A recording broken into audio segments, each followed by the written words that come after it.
ہماری خداوند یسوع کی انجیل مقدس یوحنا کے مطابق اس کا پہلا باب 35 سے 42 آیات تک۔ اس وقت یوحنا ماں اپنے 2 شاگردوں کے کھڑا تھا۔ اس نے یسوع پر جو جا رہا تھا نگاہ کر کے کہا کہ دیکھو خدا کا بندہ، اور ان 2 شاگردوں نے اس کی یہ بات سنی اور یسوع کے پیچھے ہو لیے۔ یسوع نے مڑ کر انہیں پیچھے آتے دیکھا اور ان سے کہا تم کیا ڈھونڈتے ہو؟ انہوں نے اس سے کہا کہ ربی یعنی اے استاد تو کہاں رہتا ہے؟ اس نے ان سے کہا آؤ دیکھ لو۔ بس وہ آئے اور جہاں وہ رہتا تھا دیکھا اور اس روز اس کے ساتھ رہے، اور یہ 10ویں گھنٹے کے قریب تھا۔ ان دونوں میں سے جو یوحنا کی یہ سن کر اس کے پیچھے ہو لیے تھے، ایک شمعون پطرس کا بھائی اندریاس تھا۔ اس نے پہلے اپنے ہمشیر شمعون سے مل کر اس سے کہا کہ ہم نے مسیح یعنی المسیح پا لیا ہے۔ تب وہ اسے یسوع کے پاس لایا اور یسوع نے اس پر نگاہ کر کے کہا کہ تو شمعون بن یونا ہے، تو کیفا یعنی پطرس کہلائے گا۔ پاک کلام کے پڑھے اور سنے جانے پر خداوند کی برکت ہو، خدا کا شکر ہو۔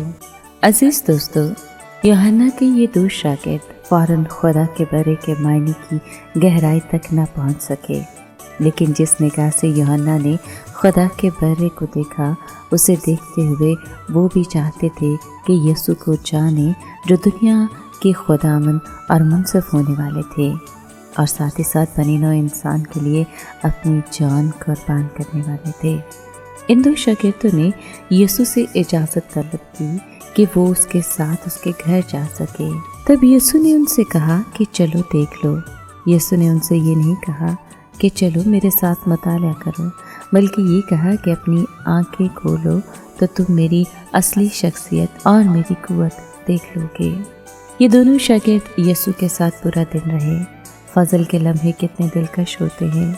یوحنا نے گواہی دی کہ اس مبارک دن کا 1 گھنٹہ ان کی زندگی کا نہایت فیصلہ کن لمحہ تھا۔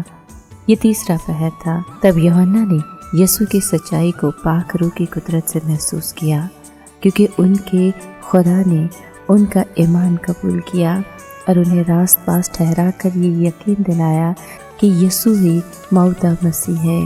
اے خدا کے مقدس بندے، ہم تیری تمجید و توصیف کرتے ہیں۔ تو نے دنیا کے گناہ دور کر دیے اور ہمارا خدا سے ملاپ کرا دیا۔ ہمیں مسترد نہ کر، بلکہ اپنے پیچھے ہمیں چلنے کی توفیق دے۔ ہمارے گناہ بخش دے، اپنا جاہ و جلال ہم پر ظاہر کر، تاکہ ہم خلوص سے تیری خدمت کر سکیں۔ آمین۔